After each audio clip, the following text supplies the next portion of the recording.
শ্রীকৃষ্ণের হাতের সেই বিখ্যাত বাঁশিটির নাম এবং উৎস সম্পর্কে নিচে বিস্তারিত আলোচনা করা হলো। বাঁশিটির নাম। শ্রীকৃষ্ণের প্রধান বাঁশিটির নাম হল মহানন্দা, তবে বিভিন্ন শাস্ত্র ও বর্ণনা অনুযায়ী তার তিনটি বিশেষ বাঁশির নাম পাওয়া যায়। 1. বেনু, এটি খুব ছোট, এতে 8টি ছিদ্র থাকে। 2. বংশী, এটি একটু লম্বা এবং এতে 9টি ছিদ্র থাকে। 3. শাবরী, এটি দীর্ঘতম বাঁশি। বাঁশিটি কে দিয়েছিলেন? শ্রীকৃষ্ণের বাঁশি প্রাপ্তি নিয়ে প্রচলিত কাহিনী ও লোকগাথা অনুযায়ী দুটি প্রধান মত পাওয়া যায়। মহাদেব শিবের দান।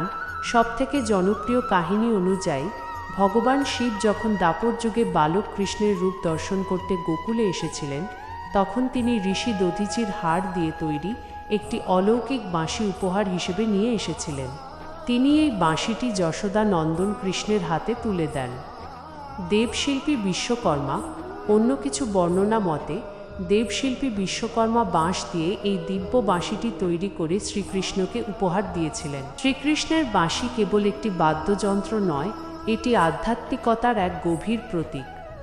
শাস্ত্র ও পুরাণ অনুযায়ী এই বাঁশির কিছু অসাধারণ মাহাত্ম্য নিচে দেওয়া হলো। বাঁশির অলৌকিক সুরের প্রভাব। শ্রীকৃষ্ণের বাঁশির সুরে এক অদ্ভুত মোহিনী শক্তি ছিল। বলা হয়, যখন তিনি বাঁশিতে সুর তুলতেন, যমুনার স্রোত থমকে যেত, চঞ্চল যমুনা নদী স্থির হয়ে যেত এবং উল্টো দিকে বইতে শুরু করত। পশু পাখির মুগ্ধতা, বনের হরিণ ও গরু যেখানে থাকত সেখানেই মূর্তির মতো দাঁড়িয়ে পড়ত। এমনকি পাখিরাও কিচিরমিচির বন্ধ করে নিস্তব্ধ হয়ে সেই সুর শুনত। প্রকৃতির পরিবর্তন। অকালে ফুল ফুটত এবং পাথরও গলে যেত বলে বর্ণনায় পাওয়া যায়। 2. রাধারানীর সাথে সম্পর্ক। শ্রীকৃষ্ণের বাঁশি ছিল শ্রীমতী রাধারানীর খুব প্রিয়, আবার কখনো ঈর্ষার পাত্র। রাধারানী একবার বাঁশিকে প্রশ্ন করেছিলেন, তুমি পূর্বজন্মে কি এমন পুণ্য করেছিলে যে কৃষ্ণের অধরামৃত ঠোঁটের স্পর্শ সবসময় পাও? বাঁশি উত্তর দিয়েছিল যে সে নিজেকে সম্পূর্ণ শূন্য বা ফাঁপা করে ফেলেছে, তাই কৃষ্ণ তাকে নিজের ইচ্ছামতো বাজাতে পারেন। এটি অহংকার ত্যাগের একটি বড় শিক্ষা। 3. আধ্যাত্মিক প্রতীকী অর্থ। শূন্যতা ও আত্মসমর্পণ। বাঁশি যেমন ভেতর থেকে ফাঁপা থাকে, তেমনি মানুষের মন যখন কাম, ক্রোধ ও অহংকার থেকে মুক্ত হয়ে শূন্য হয়, তখনই ঈশ্বর সেই হৃদয়ে তাঁর সুর বাজাতে পারেন। আকর্ষণ। বাঁশির সুর হল পরমাত্মার ডাক, যা জীবাত্মাকে মানুষকে জাগতিক মায়া কাটিয়ে ঈশ্বরের দিকে টেনে নিয়ে যায়। 4. বাঁশি কেন ত্যাগ করেছিলেন?